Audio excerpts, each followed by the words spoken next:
नमस्कार, मी राहुल कुलकर्णी. एबीपी माझामध्ये जगभरातल्या सर्व प्रेक्षकांचं स्वागत आहे.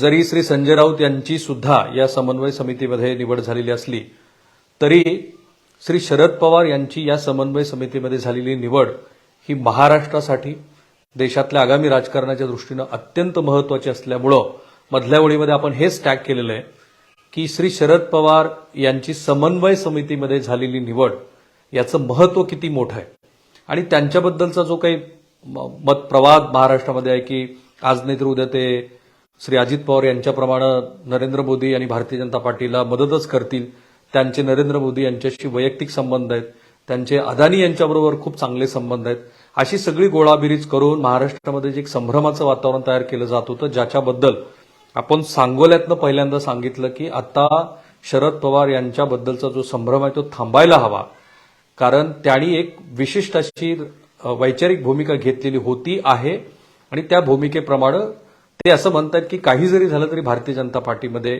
आपला त्यांना पाठिंबा नसेल, पण म्हणून तरी सुद्धा काँग्रेस पक्षाच्या मनात काहीतरी किंतु परंतु आहे, त्यांच्या इथले महाराष्ट्रातले जे सहकारी आहेत जसं श्री उद्धव ठाकरे त्यांच्या मनात काहीतरी किंतु परंतु आहे, या सगळ्याचा आज निकाल लागलेला आहे.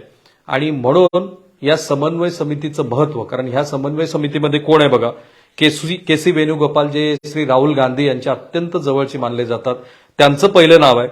त्यानंतर श्री शरद पवार, टी.आर. बालू, संजय राऊत, तेजस्वी यादव, अभिषेक बॅनर्जी, राघव चड्डा, जावेद अली खान, लल्लन सिंग, डी राजा, ओमर अब्दुल्ला, महबूबा मुफ्ती आणि सीपीआयएम त्यांनी आणखी नाव द्यायचं. म्हणजे महाराष्ट्राबरोबरच भारताच्या राजकारणामधले जे महत्वाचे ह्या 28 पक्षाच्या आघाडीमध्ये जे महत्वाचे राजकीय पक्ष आहेत की ज्यांचा प्रभाव, त्यांच्या नेत्याचा प्रभाव हा 2024च्या निवडणुकीमध्ये असणार आहे, तर अशा नेत्यांच्या प्रतिनिधींचं असं हे मंडळ आहे जी समन्वय समिती सगळ्या अर्थाने समन्वय करेल. कारण आपण म्हणालो होतो की ह्या इंडिया आघाडीमध्ये 3 गोष्टी महत्वाच्या असणार आहेत: नेता, नीती आणि चिन्ह. चिन्हाबद्दल तर असं ठरलंय की आता हे चिन्ह हे खरं तर तिथे एक वाक्यता झालेली नाही, जरी ते म्हणत असले की 2 नवे पक्ष आलेत आणि म्हणून आम्ही ते चिन्ह पुढे घेऊन जातोय, पण एक चर्चा अशी होती की प्रत्येक राजकीय पक्षाचं स्वतंत्र एक चिन्ह असताना पुन्हा मतदाराकडे एक नवीन चिन्ह घेऊन जाणं आणि ते लोकांमध्ये बिंबवणं यापेक्षा आहे ह्या चिन्हावरती आपण पुढे जाऊ, आणि म्हणून तो मुद्दा पुढे गेलाय. नीतीबद्दल म्हणजे काय असायला हवं याबद्दलची कुठलीही स्पष्टता आलेली नाही. आम्ही ही जी निवडणूक आहे ही निवडणूक एकत्रितपणे लढू असं पहिलं रिझोल्युशन त्यांनी दिलेलं आहे. त्याबरोबरच seat sharing arrangement in different states will be initiated immediately and concluded at the earliest in the collaborative spirit of give and take. काहीतरी दिलं आणि काहीतरी घेतलं अशा अर्थाने आम्ही एकमेकांच्या बद्दलचं शीट शेअरिंग करू, कारण त्याबद्दल 2-3 फॉर्म्युले सांगितले जात आहेत. जिथे प्रादेशिक पक्ष प्रबळ आहेत, म्हणजे बंगालचं उदाहरण आपण घेऊ, किंवा पंजाबमध्ये आज आम आदमी पक्ष प्रबळ आहे, तामिळनाडूमध्ये स्टॅलिन प्रबळ आहेत, तर या सगळ्या ठिकाणी प्रादेशिक पक्षांचा अप्पर हँड असेल.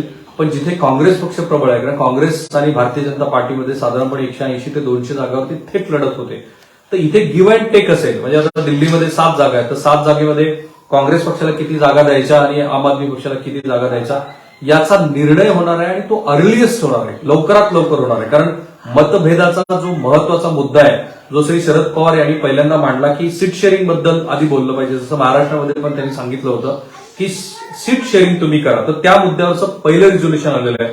दुसरं जे आहे, we the India parties hereby resolve to organise public rallies at the earliest in the different parts of the country on issues of public concern and importance. हा मुद्दा महत्वाचा आहे, कारण अदानी इश्यू असेल किंवा नरेंद्र मोदी यांच्यावरती वैयक्तिक स्वरूपाची टीका, आजच्या तारखेमध्ये हे दोन्हीही इश्यू लोकांना फारसे भावलेले नाहीत. कारण चौकीदार ही चोर ही कॅम्पेन जुनी आहे, 2019 पासून ती राहुल गांधी आणतात. त्यावेळेला ते अदानी आणि अंबानी असं म्हणत होते, हळूहळू ते अदानी यांच्यावरती टीकेचा सूर आपल्याला आवडताना दिसतात, परंतु तो मुद्दा लोकांच्या दृष्टीनं फार अपिलिंग नाही. दुसरं असं की श्री नरेंद्र मोदी यांची जी आजची लोकप्रियता आहे तिला कुठेही कमी आलेली नाहीये. मग अशा वेळेला नरेंद्र मोदी यांच्यावरती वैयक्तिक टीका न करता पब्लिक कन्सर्नचे मुद्दे, महागाई असेल, बेरोजगारी असेल, धार्मिक द्वेषाचं जे वातावरण देशामध्ये आहे असं म्हटलं जातं ते असेल, आपल्या देशातल्या परराष्ट्र धोरणाबद्दलच्या काही गोष्टींबद्दल विरोधकांनी काही सतत चिंता व्यक्त केली, ते मुद्दे असतील, याबद्दलच्या रॅलीज केल्या जाणार आहेत. आणि we the India parties hereby resolve to coordinate our respective communication and media strategies and campaign with the theme of जुडेगा भारत जितेगा इंडिया, भारत जोडला जाईल आणि आपला देश जिंकेल, अशी ती कॅम्पेनची थीम आहे. म्हणजे नेता, नीती आणि चिन्ह या तीन गोष्टीपैकी काही गोष्टींच्या बद्दलचा खुलासा इथे होताना दिसतोय. कारण हे जाणार आहे ते लोकांच्या मुद्द्यावरती जाणार आहे. जुडेगा इंडिया म्हणजे राहुल गांधींची भारत जोडो यात्रा होती, त्यातलाच एक पुढचा मुद्दा आहे. आणि मग भारत जर जुडला तर भारत जिंकेल अशी ती कॅम्पेन असणार आहे. पण आपला मुद्दा काय, तर या यादीमध्ये जी समन्वय समिती आहे, हे सगळं करेल कोण, तर समन्वय समिती करेल.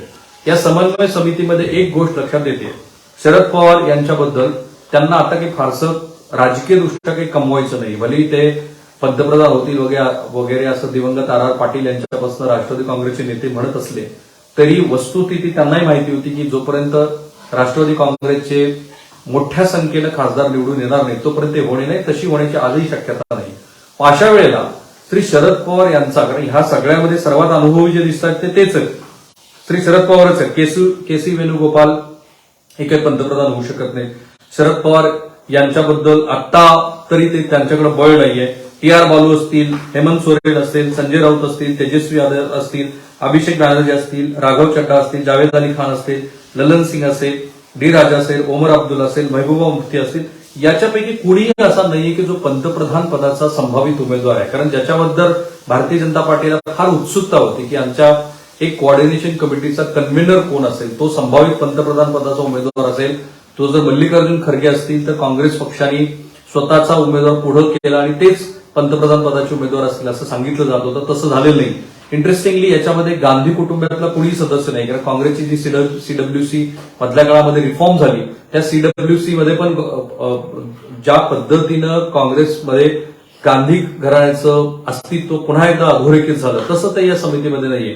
आणि म्हणूनच श्री शरद पवार यांचं महत्व या समन्वय समितीमध्ये खूप जास्त आहे. एकतर 5 दशकाचा त्यांचा राजकीय अनुभव, दीर्घकाळ दिल्लीमध्ये राजकारण केलं, महाराष्ट्रातला दुसरा नेता यशवंतराव चव्हाणांनंतर, सर्व पक्षांचे असलेले त्यांचे खूप चांगले संबंध, अगदी विरोधी पक्षामध्ये पण त्यांचे असलेले चांगले संबंध. म्हणून या समन्वय समितीमध्ये आज जरी त्या नेत्यांच्या यादीमध्ये फार मोठी नावं दिसत नसली तरी सुद्धा ह्या कोऑर्डिनेशन कमिटीमध्ये शरद पवार यांचं असणं हे अनेक अर्थांनी महत्वाचं आहे.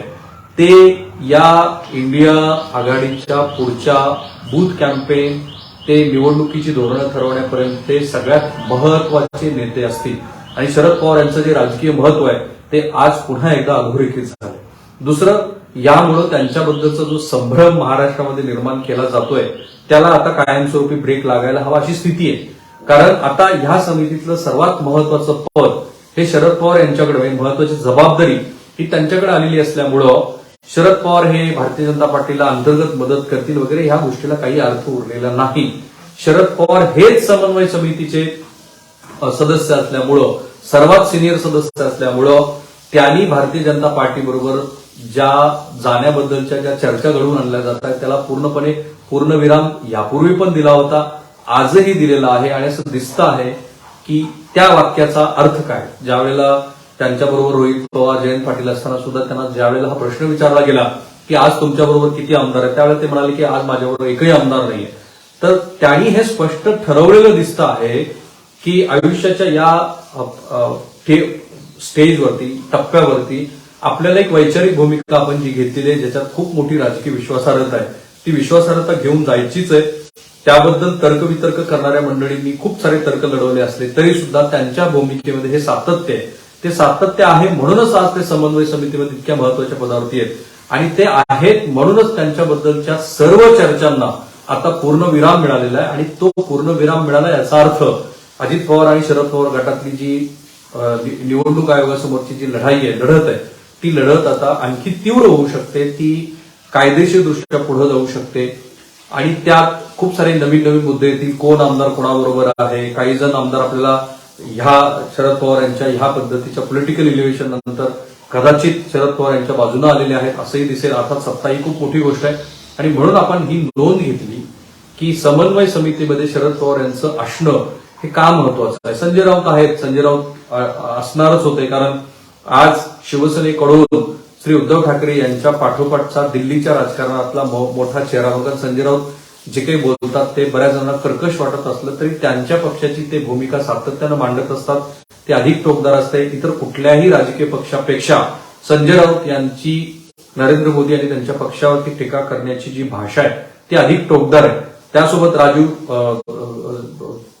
आम आदमी पक्षाचे नेत्यांचा त्यात समावेश असणं, नितीश कुमारांच्या पक्ष, म्हणजे प्रत्येक जवळपास महत्वाचा राजकीय पक्षाचा घटक हा या समन्वय समितीमध्ये आहे आणि म्हणून या समन्वय समितीचं महत्व हे अधोरेखित होतं.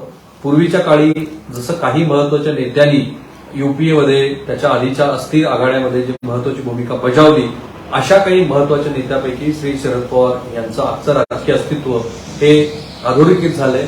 2024च्या निवडणुकीच्या दृष्टीनं एक महत्वाचा टप्पा इंडिया आघाडीनं आज पार पाडला. खरं तर आणखी सुस्पष्टता त्यात येऊ शकली असती, परंतु एवढे सगळे राजकीय पक्ष एकत्रित येत आहेत तर सगळ्याच गोष्टी एकदम होतील असं मांडण्याचं काही कारण नाही.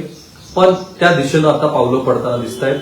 कम्प्लीट एक बायपोलराइज पद्धतीची निवडणूक करण्याचा प्रयत्न जो भारतीय जनता पार्टीचा सुरू आहे त्याला सामूहिक नेतृत्वानं पर्याय अशा अर्थाने सध्या इंडिया आघाडीची वाटचाल सुरू आहे आणि त्यातल्या महत्वाच्या नेत्यांना पुढे केलं जात आहे. समजा जर समन्वय समितीचा प्रमुख नेमला असता तर त्याच्या अवतीभोवती भारतीय जनता पार्टी सातत्यानं टीका करत राहिली असती.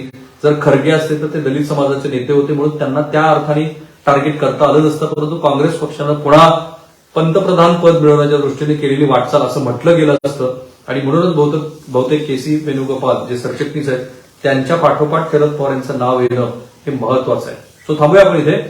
रिझोल्युशन पण सांगितलं, समन्वय समिती पण सांगितली, एकूण धोरणं पण सांगितली. त्या धोरणामध्ये निवडणुकीचं व्यवस्थापन, सोशल मीडिया व्यवस्थापन, मुख्य कॅम्पेन आणि महत्वाचं म्हणजे लोकांच्या मुद्द्यावरती सभा. कारण जोपर्यंत लोकांना असं वाटत नाही की श्री नरेंद्र मोदी यांचा आणि त्यांच्या सरकारचा कारभार हा लोकहितैषी नाहीये तोपर्यंत नरेंद्र मोदी यांची जी लोकात असलेली लोकप्रिय प्रतिमा आहे ती काही कमी होणार नाही. कारण वेगवेगळ्या सर्व्हेमध्ये पण दिसते. आमच्या एबीपी माझानं जो अनएडिटेड सर्व्हे केला त्याच्यामध्ये पण दिसली की लोकांना आज तरी श्री नरेंद्र मोदी यांना एक सक्षम असा पर्याय दिसत नाही आणि म्हणूनच बहुधा श्री शरद पवार यांच्यासारख्या महत्वाच्या नेत्याला समन्वय समितीमध्ये घेऊन एक सामूहिक नेतृत्व देण्याचा प्रयत्न आज तरी इंडिया आघाडी करते. परंतु हा प्रयत्न लोकांना कसा वाटतो हे जास्त जाणून घेणं महत्वाचं आहे. तोही प्रयत्न आपण करू. थांबूया आपण इथे. मी आणि एबीपी माझा सर्व सोशल मीडिया प्लॅटफॉर्मवरती आहोत. आम्हाला फॉलो करायला लागा, कारण तिथे आम्ही तुमच्या कमेंट्स बघत असतो आणि त्याला प्रतिसाद सुद्धा देण्याचा प्रयत्न करतो. एबीपी माझा, उघडा डोळे बघा नीट.